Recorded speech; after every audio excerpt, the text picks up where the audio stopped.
Olá, meus amigos, sejam todos muito bem-vindos ao canal Politizando. Eu sou o William Jacob e olha, o Lula está sendo atacado pela grande mídia e também por setores do governo. O Haddad está irritado com o Lula porque o presidente resolveu dizer o óbvio: as taxas de juros estão altíssimas e o Banco Central não faz nada. Será que o Lula pode fazer alguma coisa para mudar essa realidade? Sim, eu vou explicar o que e vou mostrar um vídeo do que o Ciro Gomes faria se ele tivesse sido eleito. Um vídeo realmente interessante, está bombando aí nas redes sociais. Falarei também de Damares Alves, que contratou pessoa acusada de levar dinheiro supostamente roubado para Michele. Roubado porque a gente chama, rachadinha, isso é roubo, né? O que estão acusando a Michele de ter feito lá no Alvorada. E eu quero falar também de Valdemar da Costa Neto, que está proibido de dar entrevistas. Ei, Valdemar, hein? Mas antes eu quero pedir a sua ajuda. Se chegou no canal, não está inscrito e puder, se inscreva. Ativa aí o sininho das notificações. Se assistir esse vídeo e gostar, deixa o like. Se não gostar, faz parte, manda o dislike, comenta, compartilha, espalha. Bora trazer mais pessoas para esse espaço, porque aqui a gente luta por um Brasil melhor.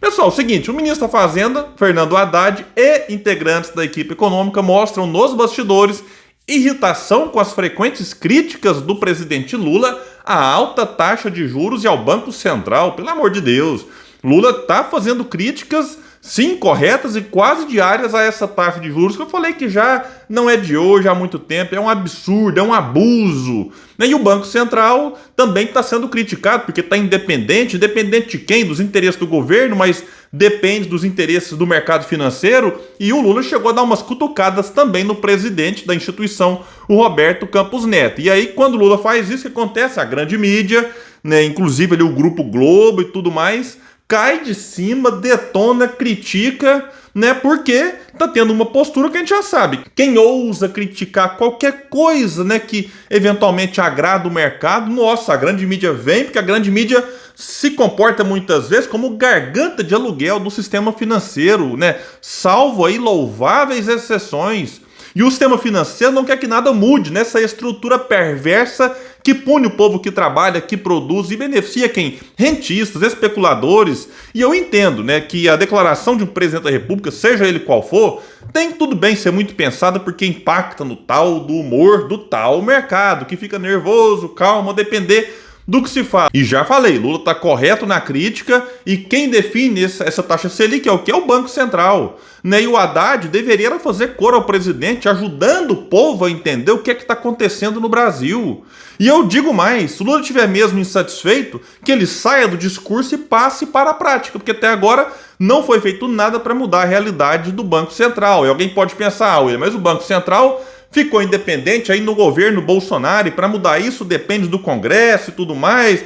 Mas olha, o presidente do Banco Central, que sim tem um mandato de 4 anos, que no caso do atual se encerra em dezembro de 2024, ele pode sair antes. Foi o que explicou Fred Krepp numa sequência de tweets, que eu vou deixar um link, tem uma sequência muito boa, diga-se de passagem, em que o Fred diz o seguinte: esse é o trecho que fala da exoneração na lei que deu autonomia ao Banco Central. Não tem nada falando que o presidente do Banco Central não pode ser exonerado. A lei simplesmente estabelece critérios para a exoneração. Então vejamos que temos aqui, vou colocar na tela até maior para ficar mais fácil, 4 possibilidades para isso ocorrer. Está lá no artigo 5º, que o presidente e os diretores do Banco Central do Brasil serão exonerados pelo presidente da República. Primeiro, a pedido dessa pessoa, não, eu quero sair, ok. No caso de acometimento da enfermidade que incapacite o titular para o exercício do cargo, aí nesse caso não depende do presidente da República. No primeiro caso, poderia. Lula faz uma reunião, explica, pede compreensão deles em relação ao perfil, né, que o governo quer impor ali nos próximos 4 anos. Então ele poderia, né, ser convencido a pedir para sair. Poderia. No segundo caso, não depende do presidente. O terceiro também não. É quando sofrerem condenação mediante decisão transitada em julgado ou proferida por órgão colegiado, né, que vai explicar então aqui realmente não depende do presidente. E o quarto depende. Quando apresentarem quem? Presidente e diretores do Banco Central. Comprovado e recorrente desempenho insuficiente para o alcance dos objetivos do Banco Central. Isso aqui está mais do que dado, vou explicar daqui a pouco. Aí, na hipótese de que trata esse inciso 4, compete ao Conselho Monetário Nacional, CMN, submeter ao presidente da República a proposta de exoneração, cujo aperfeiçoamento ficará condicionado à prévia aprovação por maioria absoluta do Senado Federal. E aí, pessoal, depois que a gente lê esses 4 itens aqui da lei, vamos lembrar aqui de Ciro Gomes, que na campanha avisou que faria isso. E aqui o Ciro, vou mostrar para vocês, não cita a lei, mas dá para entender que o Ciro seguiria aqui o item 1 e o item 4. Bora aqui assistir o vídeo, um corte bem rápido, do Ciro sendo entrevistado na campanha. Vou pedir o seu poder de síntese, então, enquanto o senhor fala dessa ferida aberta. Como é que o senhor lida com o presidente do Banco Central que o senhor não escolheu se assumir? Será convidado a se demitir no primeiro dia do meu governo. O item 1 que eu li para vocês, a pedido. E se ele não se demitir? Eu o demitirei. Mas item 4. justamente a independência do Banco Central? A independência do Banco Central foi o Centrão vendeu para o sistema financeiro. É disso que se trata. O Lula está comprometido em manter a direção do Banco Central que o Bolsonaro nomeou. Então, isso aqui foi na campanha, deixando bem claro, porque o Ciro está esperando aí os 100 dias, talvez fale um pouco depois, para fazer ali as avaliações, críticas, eventuais elogios que o governo atual mereça.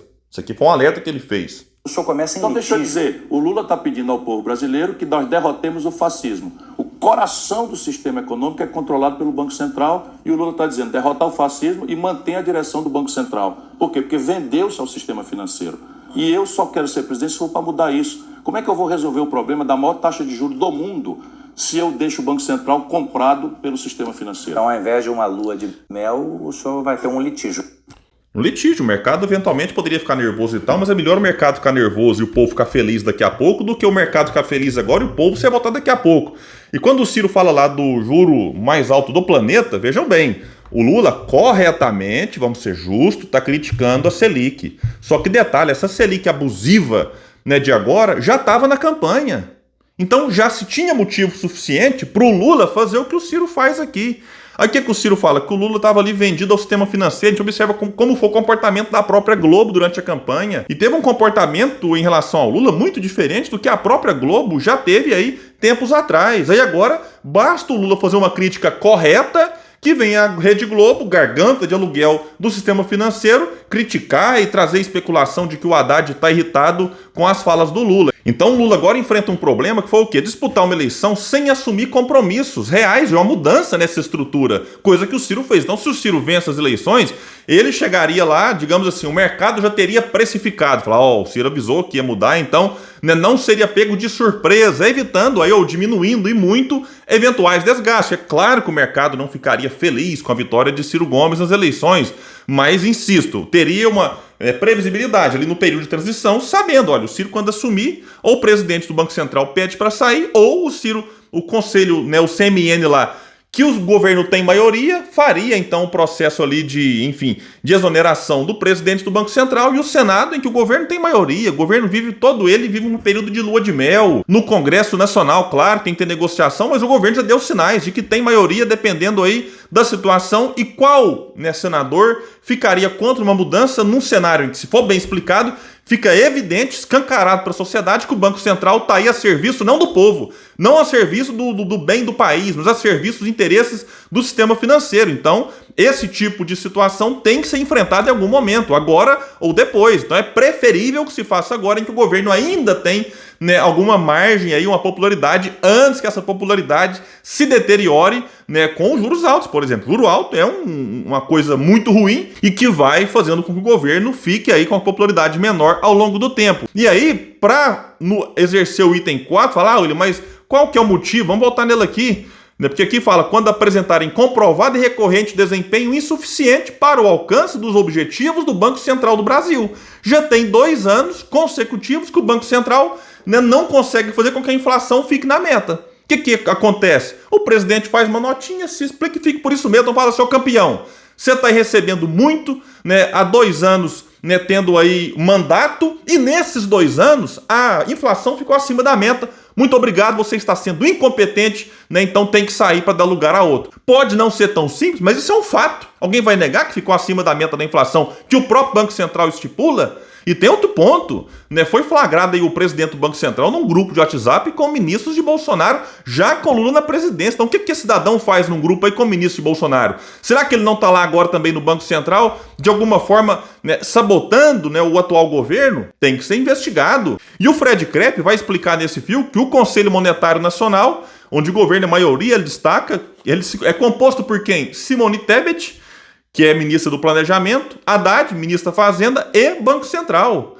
Então esse MN tem maioria do governo e poderia pedir exoneração do presidente, né, do Banco Central. Então vamos torcer, né, na minha parte sem muita expectativa, porque Lula não assumiu esse compromisso na campanha, vamos torcer.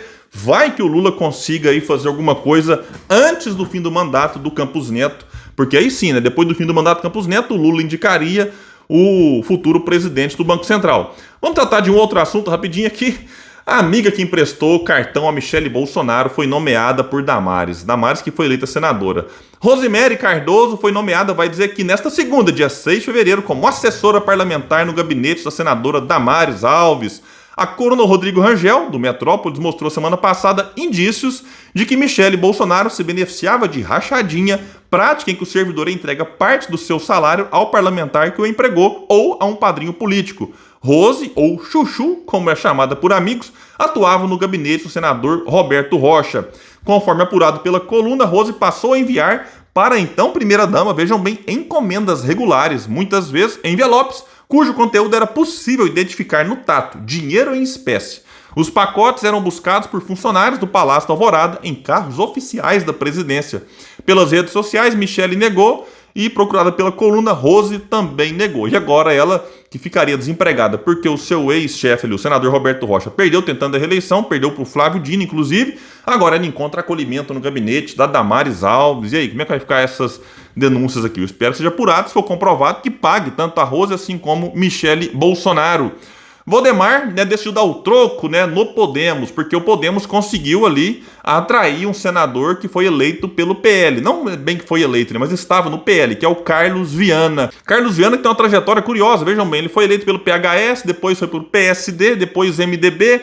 Aí ali, perto da janela partidária se fechar, ele foi para o PL para ser o candidato de Bolsonaro ao governo de Minas Gerais, perdeu, ficou em terceiro lugar, e agora vai para o Podemos, né, tá no quinto partido antes de 5 anos aí de mandato, né, com pouco mais de 4 anos. E o que aconteceu? Então o PL perdeu o Carlos Viana, mas foi lá e deu troco. O PL foi lá no Podemos e trouxe o Marcos Duval. Esse senador tá bem enrolado aí agora, porque fez acusações que o Bolsonaro teria coagido, aquela reunião toda, já falei bastante sobre isso. E aí o PL voltou a ter 14 senadores. O Podemos tinha 8, perdeu o Cajuru recentemente e também o Flávio Arnes, ambos foram para o PSB. E 2 senadores não foram reeleitos, Álvaro Dias e Lazier Martins. Então, né, também com essa saída do Marcos Duval e a entrada do Carlos Viana, o Podemos continua com 4 senadores. E por falar no PL, o presidente do partido, Valdemar da Costa Neto, foi proibido de conceder novas entrevistas à imprensa. Então, se alguém vem aqui e fala, lá vem o Xandão com a ditadura da toga e não sei mais o que, não.